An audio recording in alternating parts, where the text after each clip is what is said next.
कुणाल कामरा का नाम सुनते ही दो तरह की प्रतिक्रियाएं आती हैं। कुछ लोग हंसते हंसते लोटपोट हो जाते हैं और कुछ लोगों की भौहें तन जाती हैं। वजह साफ है, उनका कटाक्ष किसी भी राजनीतिक दल के लिए रहम नहीं करता। लेकिन इस बार तो उन्होंने सीधे सीधे एकनाथ शिंदे पर टिप्पणी कर दी और उसके बाद जो हुआ वह महाराष्ट्र की राजनीति में भूचाल ले आया। कुणाल कामरा ने अपने शो में एकनाथ शिंदे पर जो व्यंग किया वह कुछ ऐसा था। आजकल नेता बनने के लिए विचारधारा नहीं, बस एक अच्छा ट्रैवल एजेंट चाहिए। टिकट कटवाओ, बगावत करो और मुख्यमंत्री बन जाओ। यह लाइन सुनते ही स्टूडियो में हंसी गूंज उठी, लेकिन यह हंसी ज्यादा देर तक नहीं टिक पाई, क्योंकि कुछ घंटों बाद ही खबर आई कि कुणाल कामरा के ऑफिस पर हमला हो गया है। हमला और राजनीति का नाटक। मीडिया के कैमरे मौके पर पहुंचे तो देखा कि कुणाल कामरा के ऑफिस के बाहर कुछ लोग बैनर लेकर नारेबाजी कर रहे थे। शिंदे साहब का अपमान नहीं सहेगा महाराष्ट्र, कामरा की जुबान पर ताला लगाओ। फिर अचानक से पत्थर फेंके जाने लगे, शीशे टूटने लगे। यह सब कुछ लाइव टीवी पर दिखाया जा रहा था। पुलिस मौके पर पहुंची, लेकिन हमलावर पहले ही निकल चुके थे। यह हमला कई सवाल खड़े कर रहा था। क्या महाराष्ट्र में आलोचना की कोई जगह नहीं बची? क्या नेता अब इतने असहिष्णु हो चुके हैं कि एक कॉमेडियन मजाकिया लाइन भी बर्दाश्त नहीं कर सकते? जब कमेटी टायर देती थी, इस हमले के बाद सोशल मीडिया पर बहस छिड़ गई। कई लोगों ने याद दिलाया कि जब राजनीति व्यंग्यकारों और कॉमेडियन को कमेटी की ओर से टायर मिला करते थे, तब किसी भी नेता ने इसे इतनी गंभीरता से नहीं लिया था। एक समय था जब इंडियन पॉलिटिक्स में व्यंग्यकारों को टायर दिए जाते थे, जो एक प्रकार का प्रतीक होता था कि उनकी बातों को हल्के में लिया गया है। अगर किसी ने ज्यादा तीखा कटाक्ष किया तो उसे एक सम्मानजनक टायर थमा दिया जाता था। नेता हंसते थे, मीडिया में खबरें छपती थी और सब कुछ आगे बढ़ जाता था। लेकिन इस बार मामला अलग था। एकनाथ शिंदे ने टायर नहीं बल्कि तांडव दिखाया था। जब नागार्जुन ने इंदिरा गांधी पर किया था तीखा व्यंग। अगर भारतीय राजनीति के इतिहास में देखा जाए तो कटाक्ष और व्यंग के सबसे बड़े उदाहरणों में एक नागार्जुन की कविता है, जो उन्होंने इंदिरा गांधी पर लिखी थी। कविता की कुछ पंक्तियां। इंदु जी क्या हुआ आपको, सत्ता की मस्ती में भूल गई बाप को।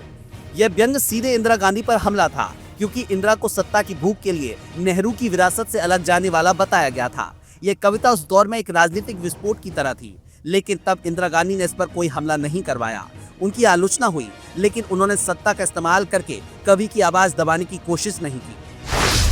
तब और अब में अंतर। तब के नेता आलोचना झेलने की हिम्मत रखते थे, लेकिन आज के नेता एक कॉमेडियन के मजाक से भी इतना आहत हो जाते हैं कि उनके समर्थक तोड़फोड़ पर उतर आते हैं। शिंदे की आक्रामकता क्यों? अब सवाल यह था कि एकनाथ शिंदे ने इस मजाक को इतनी गंभीरता से क्यों लिया? क्या इसलिए कि उनकी राजनीति की बुनियाद ही इसी ट्रैवल एजेंसी वाले कटाक्ष पर टिकी थी? उन्होंने उद्धव ठाकरे के खिलाफ बगावत की, अपने विधायकों को गुवाहाटी ले गए और फिर महाराष्ट्र के मुख्यमंत्री बन गए। उनकी पूरी राजनीतिक यात्रा ही इस व्यंग का हिस्सा थी, लेकिन शायद असली गुस्सा कुछ और था। शिंदे खेमे को हमेशा से यह डर सताता है कि लोग उन्हें गद्दार कहकर ही याद रखेंगे। उनके पास अपनी खुद की कोई विचारधारा नहीं है, न ही कोई ठोस वैचारिक समर्थन। वे बस सत्ता में हैं क्योंकि बीजेपी ने उन्हें वहां रखा है। कुणाल कामरा का कटाक्ष इसी चोट पर वार कर गया। महाराष्ट्र की राजनीति में नया ट्रेंड। यह पहली बार नहीं था जब किसी कॉमेडियन पर इस तरह का हमला हुआ है। जब अर्नब गोस्वामी को एयरपोर्ट पर देखकर कुणाल कामरा ने सवाल पूछे थे, तब उन पर बैन लगा दिया गया था। मुनव्वर फारूकी को सिर्फ इस शक पर जेल में डाल दिया गया था कि वह धार्मिक कटाक्ष करने वाले थे। जब वीरदास ने 2 इंडियाज पर परफॉर्म किया था तो उन्हें भी गद्दार कहा गया था। लेकिन इस बार हमला सड़क तक पहुंच गया था। यह दिखाता था कि अब सिर्फ नेता नाराज होकर बयान नहीं देंगे, बल्कि खुलेआम ताकत का प्रदर्शन करेंगे।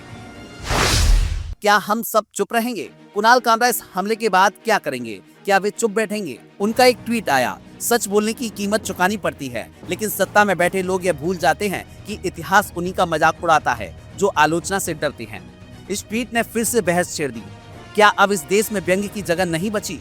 क्या हम सबको वही बोलना पड़ेगा जो नेता सुनना चाहते हैं? क्या एकनाथ शिंदे को सच में इस मजाक से इतनी ठेस पहुंची थी कि उन्हें अपने समर्थकों को हमला करने देना पड़ा? या फिर यह एक सोची समझी रणनीति थी जिससे यह संदेश दिया जा सके कि सत्ता की आलोचना करना अब सुरक्षित नहीं रहा? अंतिम सवाल, अगर नागार्जुन आज होते तो क्या उनकी कविता पर भी मुकदमा हो जाता? क्या हम भी धीरे धीरे एक ऐसे देश की ओर बढ़ रहे हैं जहां सच बोलना अपराध बन जाएगा? कुणाल कामरा का नाम सुनते ही दो तरह की प्रतिक्रियाएं आती हैं। कुछ लोग हंसते हंसते लोटपोट हो जाते हैं और कुछ लोगों की भौहें तन जाती हैं। वजह साफ है, उनका कटाक्ष किसी भी राजनीतिक दल के लिए रहम नहीं करता। लेकिन इस बार तो उन्होंने सीधे सीधे एकनाथ शिंदे पर टिप्पणी कर दी और उसके बाद जो हुआ वह महाराष्ट्र की राजनीति में भूचाल ले आया।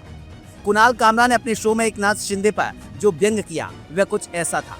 आजकल नेता बनने के लिए विचारधारा नहीं, बस एक अच्छा ट्रैवल एजेंट चाहिए। टिकट कटवाओ, बगावत करो और मुख्यमंत्री बन जाओ। ये लाइन सुनते ही स्टूडियो में हंसी गूंज उठी, लेकिन यह हंसी ज्यादा देर तक नहीं टिक पाई, क्योंकि कुछ घंटों बाद ही खबर आई कि कुणाल कामरा के ऑफिस पर हमला हो गया है। हमला और राजनीति का नाटक। मीडिया के कैमरे मौके पर पहुंचे तो देखा कि कुणाल कामरा के ऑफिस के बाहर कुछ लोग बैनर लेकर नारेबाजी कर रहे थे। शिंदे साहब का अपमान नहीं सहेगा महाराष्ट्र, कामरा की जुबान पर ताला लगाओ। फिर अचानक से पत्थर फेंके जाने लगे, शीशे टूटने लगे। यह सब कुछ लाइव टीवी पर दिखाया जा रहा था। पुलिस मौके पर पहुंची, लेकिन हमलावर पहले ही निकल चुके थे। यह हमला कई सवाल खड़े कर रहा था। क्या महाराष्ट्र में आलोचना की कोई जगह नहीं बची? क्या नेता अब इतने असहिष्णु हो चुके हैं कि एक कॉमेडियन मजाकिया लाइन भी बर्दाश्त नहीं कर सकते? जब कमेटी टायर देती थी, इस हमले के बाद सोशल मीडिया पर बहस छिड़ गई। कई लोगों ने याद दिलाया कि जब राजनीति व्यंग्यकारों और कॉमेडियन को कमेटी की ओर से टायर मिला करते थे, तब किसी भी नेता ने इसे इतनी गंभीरता से नहीं लिया था। एक समय था जब इंडियन पॉलिटिक्स में व्यंग्यकारों को टायर दिए जाते थे, जो एक प्रकार का प्रतीक होता था कि उनकी बातों को हल्के में लिया गया है। अगर किसी ने ज्यादा तीखा कटाक्ष किया तो उसे एक सम्मानजनक टायर थमा दिया जाता था। नेता हंसते थे, मीडिया में खबरें छपती थी और सब कुछ आगे बढ़ जाता था। लेकिन इस बार मामला अलग था। एकनाथ शिंदे ने टायर नहीं बल्कि तांडव दिखाया था।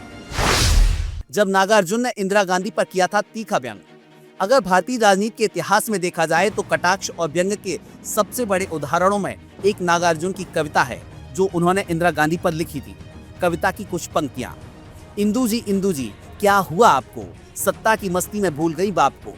यह व्यंग सीधे इंदिरा गांधी पर हमला था, क्योंकि इंदिरा को सत्ता की भूख के लिए नेहरू की विरासत से अलग जाने वाला बताया गया था। यह कविता उस दौर में एक राजनीतिक विस्फोट की तरह थी, लेकिन तब इंदिरा गांधी ने इस पर कोई हमला नहीं करवाया। उनकी आलोचना हुई, लेकिन उन्होंने सत्ता का इस्तेमाल करके कवि की आवाज दबाने की कोशिश नहीं की। तब और अब में अंतर। तब के नेता आलोचना झेलने की हिम्मत रखते थे, लेकिन आज के नेता एक कॉमेडियन के मजाक से भी इतना आहत हो जाते हैं कि उनके समर्थक तोड़फोड़ पर उतर आते हैं। शिंदे की आक्रामकता क्यों? अब सवाल यह था कि एकनाथ शिंदे ने इस मजाक को इतनी गंभीरता से क्यों लिया? क्या इसलिए कि उनकी राजनीति की बुनियाद ही इसी ट्रैवल एजेंसी वाले कटाक्ष पर टिकी थी? उन्होंने उद्धव ठाकरे के खिलाफ बगावत की, अपने विधायकों को गुवाहाटी ले गए और फिर महाराष्ट्र के मुख्यमंत्री बन गए। उनकी पूरी राजनीतिक यात्रा ही इस व्यंग का हिस्सा थी, लेकिन शायद असली गुस्सा कुछ और था।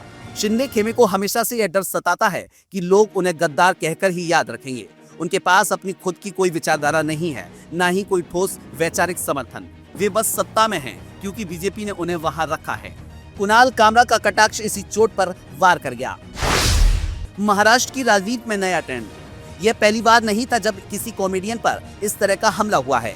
जब अर्नब गोस्वामी को एयरपोर्ट पर देखकर कुणाल कामरा ने सवाल पूछे थे, तब उन पर बैन लगा दिया गया था। मुनव्वर फारूकी को सिर्फ इस शक पर जेल में डाल दिया गया था कि वह धार्मिक कटाक्ष करने वाले थे। जब वीरदास ने 2 इंडियाज पर परफॉर्म किया था तो उन्हें भी गद्दार कहा गया था। लेकिन इस बार हमला सड़क तक पहुंच गया था। यह दिखाता था कि अब सिर्फ नेता नाराज होकर बयान नहीं देंगे, बल्कि खुलेआम ताकत का प्रदर्शन करेंगे। और आप हमसे जुड़े रहने के लिए सब्सक्राइब करें YouTube पर, फॉलो करें Twitter पर और लाइक करें Facebook पर। और ज्यादा जानकारी के लिए आपको टाइप करना होगा सिर्फ न्यूज़ नशा।